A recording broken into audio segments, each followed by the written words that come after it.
Estamos en Siempre Viva en Vivo de Radio Universidad de Chile, único programa radial de la diversidad sexual y el VIH-Sida en Chile. Esta noche, una noche muy especial, todas las noches son especiales aquí en Radio Universidad de Chile, la radio que piensa. Estamos en el programa, ya vamos avanzando al programa 300, estamos en el programa, por aquí tenía el número.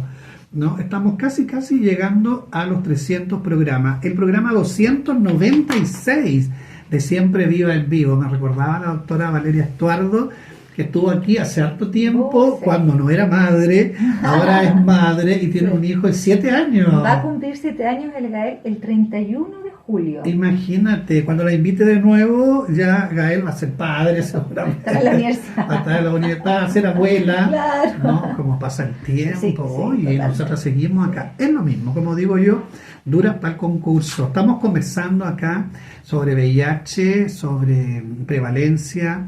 Es importante decir cuando uno dice que es concentrada en hombres que tienen sexo con hombres, no es discriminación, porque hay gente que dice que eso es estigma, que no podemos estigmatizar a las personas homosexuales, pero la pandemia se comporta de ese modo, hay que decirlo, ¿no? Sí, así es en prácticamente toda Latinoamérica, ¿vale? Podríamos decir que la excepción en África. En África seguro, Claro. pero en parte, digamos, el continente americano, probablemente Haití y algunos países de Centroamérica podría ser alguna excepción, pero en general en el resto de países es una epidemia concentrada. Por eso es que también la comunidad siempre está organizada y atenta, y eso es bueno. Claro, y por eso que hay que hacer campañas dirigidas a las poblaciones clave, como dijo la doctora al principio, hombres que tienen sexo con hombres, mujeres también, jóvenes, por ejemplo, pueblos originarios, en todas las poblaciones que son más vulnerables a la transmisión del virus. Que sí, porque incluso dentro de la población de hombres gay y homosexuales y bisexuales también está más concentrada todavía en la población joven, ¿no? Entre los 20 y los 30 años, donde mayores prevalencias encuentran. Entonces hay que la importancia de la educación sexual y de la posibilidad de que el Estado aporte con diversos mecanismos preventivos para que las personas tengan la posibilidad de elegir cómo previenen en su salud sexual. Así, otra de las poblaciones claves son las trabajadoras sexuales, trabajadoras y trabajadores sexuales. Estábamos escuchando recién reportajes que hacen permanentemente en la televisión sobre los lugares donde se ejerce la prostitución, dicen las prostitutas, ¿no? Nunca aparecen las mismas trabajadoras hablando ellas por sí mismas, ¿no? Y reportajes repletos de estigma, discriminación. ¿Por qué se relaciona siempre tan directamente o tan primariamente el SIDA con las trabajadoras sexuales? Bueno, probablemente por lo que hablábamos delante, porque primero porque el mecanismo de transmisión principal no son las relaciones sexuales. Entonces, pues claro, piensan que como las mujeres trabajadoras sexuales, al tener más relaciones sexuales, pues probablemente todas ellas le transmiten el VIH a los inocentes hombres que tienen, ¿no? Entonces, y eso ya sabemos que no es así. Nosotros lo hemos demostrado con estudios, y no solo nuestro estudio, sino también otras investigaciones lo han reforzado. La epidemia en Chile no está concentrada en mujeres trabajadoras sexuales. De hecho, los estudios que hemos hecho muestran una muy baja prevalencia, casi igual que la prevalencia poblacional, o sea, menor al 1% de las trabajadoras sexuales, imagínate. O sea, igual que la población general. Esa es la prevalencia en Chile. ¿No tiene la implicancia entonces en la pandemia? No. En este país no. En otros países de Latinoamérica sí. De hecho, hay estudios que muestran como el promedio de prevalencia en mujeres trabajadoras sexuales en Latinoamérica y fluctúa, no sé, pues entre un 3 y un 7%, ¿no? El promedio. Pero en Chile es menor al 1% según los estudios que hemos visto. También de ITS.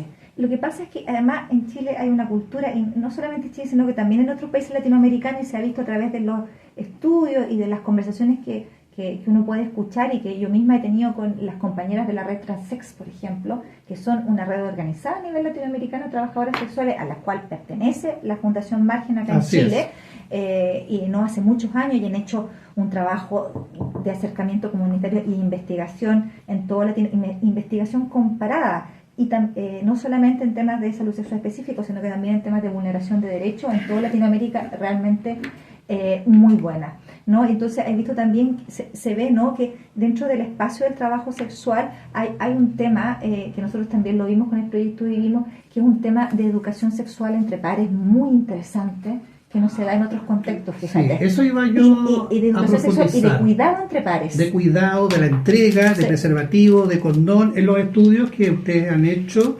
Me acuerdo que hay una conclusión que me importó mucho, porque es verdad, que la pandemia, esto que estamos comentando, que las trabajadoras sexuales tienen poca implicancia respecto de la transmisión del virus, eso ocurre más bien porque ellas accionan, porque reparten condones, porque ellas tienen trabajo comunitario. Si no estuviera eso, estaríamos hablando de otra cosa. O sea que hay que agradecerle a las organizaciones, también al trabajo que hacen, porque ellas se autoprotegen. Sin Entonces duda. es muy importante Mucho. el trabajo de las organizaciones, del trabajo comunitario. O sea, probablemente si pudiésemos cuantificar el aporte que hacen las organizaciones de base comunitaria en la prevención del VIH y específicamente las organizaciones de base comunitaria que trabajan con poblaciones de mujeres trabajadoras sexuales, si se pudiera cuantificar, probablemente el aporte en términos de prevención y el impacto de esa prevención probablemente sería mucho más alto que el impacto de las políticas estatales. Y sin todo el dinero que gastan las políticas estatales para hacer cosas, ¿no?, que no la hacen, o para el impacto que tienen. Estamos en Siempre Viva en Vivo, de Radio Universidad de Chile, conversando esta noche con la doctora Valeria Estuardo. Ella es magíster y doctora en salud pública, autora y también coordinadora de distintos estudios. Estuvimos con un compañero de ella también hace muy poco acá, tu compañero Cristian Lisboa, sí, para hablar del Chensec, ¿no?, de las drogas de uso sexualizado, que están cada día penetrando más y que son cada vez más importantes. Claro, o sea, se hace más complejo el trabajo de la prevención. Claro, pero también hay herramientas de prevención que pueden abordar también estos fenómenos emergentes como el uso sexualizado de drogas. Hoy en día, en términos de prevención, hay mucho avance a nivel internacional y es verdad que en Chile se han acuñado algunas de estas políticas, pero sin duda podría mejorarse, ¿no? Por ejemplo, la profilaxis preexposición, o por ejemplo la profilaxis post-exposición, que son biomédicas, ¿no? O sea, biomédico ya no es solamente el condón como un mecanismo preventivo, sino que hay muchas otras ofertas también. Medicamentos. Claro, medicamentos, o también, como lo han hecho en otros países, digamos, relevar el trabajo de las organizaciones desde una perspectiva vinculante con los estados, para que el impacto de todas las consejerías que se realizan, por ejemplo, dentro de las organizaciones de base comunitaria, tú tienes consejería en salud sexual, consejería en uso de método anticonceptivo, consejería para uso de PrEP, consejería para uso de PEP, consejería psicosocial, todo eso lo hacen dentro de las organizaciones. Claro. ¿Vale? Y eso es prevención combinada. Bueno, de hecho, este programa es parte también de esas políticas preventivas y nunca ha tenido ningún apoyo, hay que decirlo, del gobierno de Chile, del Estado de Chile, ni siquiera del Ministerio de Salud. Y eso que hemos tenido acá al jefe de programa de VIH, que nos ofreció el oro y el moro, y aquí estamos esperando. Valeria Estuardo, experta en salud pública, magíster también, autora de varios estudios muy importantes de base comunitaria. ¿Cuál es tu evaluación respecto de la respuesta de la autoridad sanitaria? ¿Ha estado a la altura de los desafíos? Hace muy poco se lanzó una campaña de VIH, no sé si la viste, yo pedí por ley de transparencia que me entregaran información sobre esa campaña. La verdad es que nunca me entregaron, tuve que ir de amparo en el Consejo de la Transparencia. Me costó un mundo para que me entregara un informe que dice que todo fue perfecto, pils y pap, o sea, una campaña maravillosa. Pero conozco muy poca gente que vio esa maravilla de campaña que dice el Ministerio de Salud, que incluso hasta recibieron premios internacionales. Sí. Fíjate tú. Mira, no sabía lo de los premios internacionales. Enhorabuena. Así que qué bueno.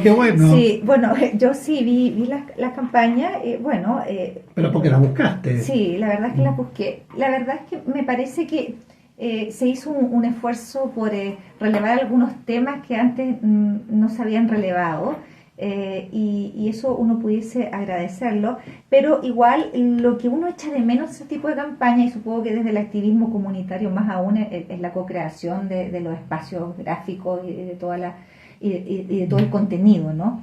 Y también creo yo que hubiera sido re interesante en ese tipo de campaña diversificar un poco las poblaciones objetivos del mensaje, y además que las personas que son las propias, o sea, no era necesario tener actores ahí. No era necesario. O sea, ahí yo creo que ahí podría haberse mejorado mucho. El SIDA es real, con Claro, personas reales, personas con nombre y viviendo con apellido. VIH, personas gay de verdad, mujeres lesbianas, mujeres trans, Claro. hombres trans, o sea, que probablemente hubiesen podido dar un testimonio mucho más real o menos actuado, ¿no? Menos teleserie de domingo por la noche, Claro.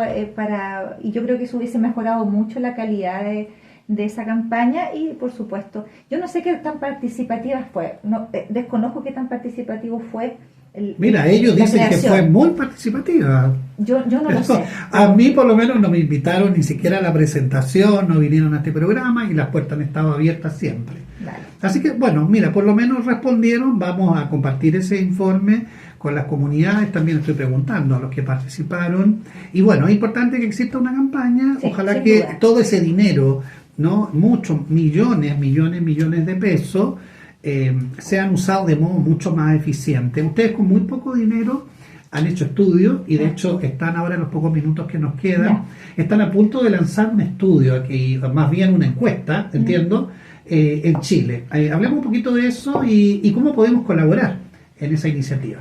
Mira, Valeria nosotros Eduardo. el año 2018, Víctor Hugo, hicimos un estudio en Chile que se llama LAMIS, que fue el estudio LAMIS 2018, y el estudio LAMIS fue una encuesta online que se realizó en 18 países en Latinoamérica en el año 2018, que abarcó aproximadamente 65.000 personas, hombres gays, homo bisexuales y otros hombres que tienen sexo con hombres.